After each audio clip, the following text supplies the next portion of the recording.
Baik, selamat pagi untuk kita semua.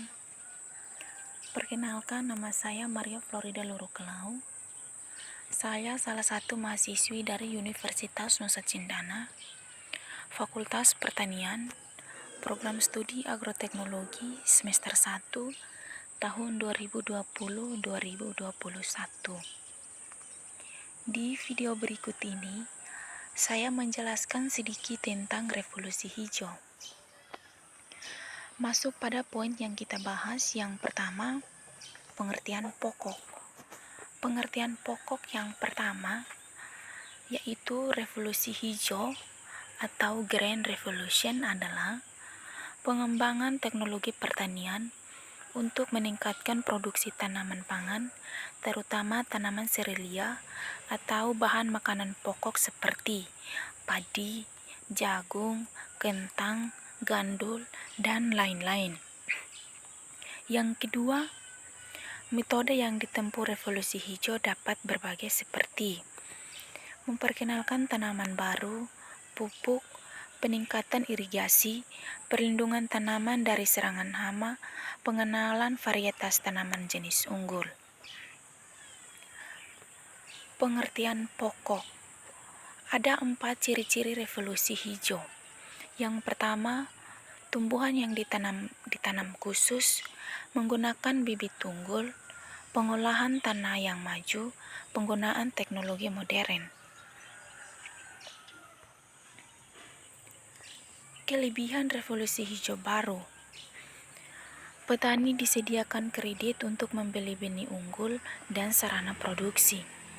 Dosis pupuk kimia yang digunakan hanya 50%, selebihnya adalah pupuk organik. Benih yang digunakan disesuaikan dengan daya dukung lingkungan. Ada yang menggunakan benih unggul, namun ada yang menggunakan benih lokal unggul. Keberhasilan revolusi hijau baru. Kunci keberhasilan di Ethiopia adalah penyuluhan dilakukan dengan metode demonstrasi plot atau demplot. Revolusi hijau baru telah diterapkan dengan sukses pada 13 negara di Afrika.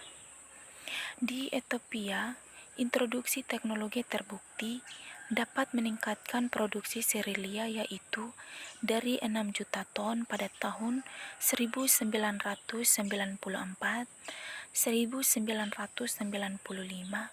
menjadi hampir 12 ton pada tahun 1996 1997.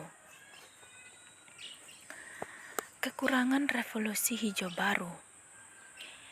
Terjadi penumpukan hasil di beberapa tempat yang tidak dapat diserap atau disalurkan secara baik karena ketidaktersediaan di tempat penyimpanan dan transportasi.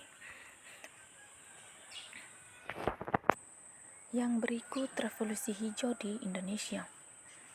Usaha yang dilakukan pemerintah Orde Baru untuk meningkatkan swasembada pangan nasional yaitu A. Program bimbingan massal atau BIMAS untuk meningkatkan produksi beras. B.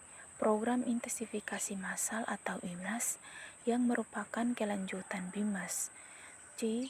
Program intensifikasi khusus atau INSUF yang merupakan upaya peningkatan produksi per unit. D. Sabta usaha tani yang meliputi. Ada 7. Yang pertama, pengolahan tanah secara intensif. Yang kedua, penggunaan varietas unggul. Yang ketiga, pengairan. Yang keempat, pemupukan.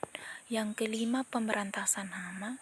Yang keenam, pengaturan populasi jarak tanam. Yang ketujuh, pengolahan pasca panen. Revolusi hijau baru dan revolusi hijau lama di Indonesia. Revolusi hijau lama.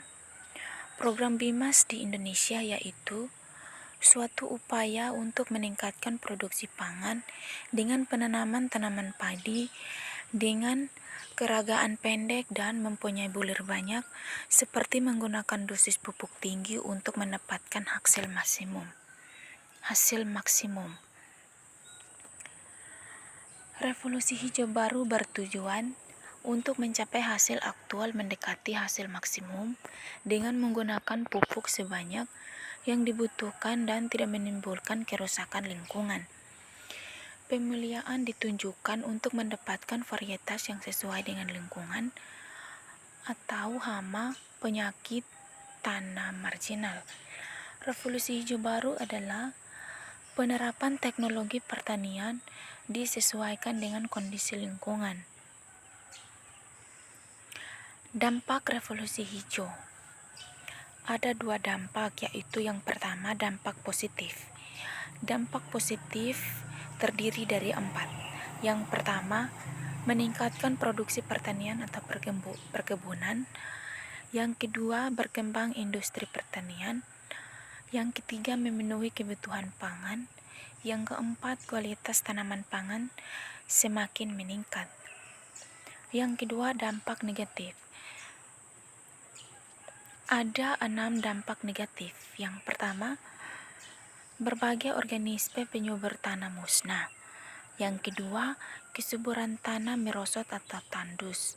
Yang ketiga, tanah mengandung residu atau endapan pestisida. Yang keempat, hasil pertanian mengandung residu pestisida. Yang kelima, keseimbangan ekosistem rusak. Yang keenam, terjadi peledakan serangan dan jumlah hama. Sekian dan terima kasih.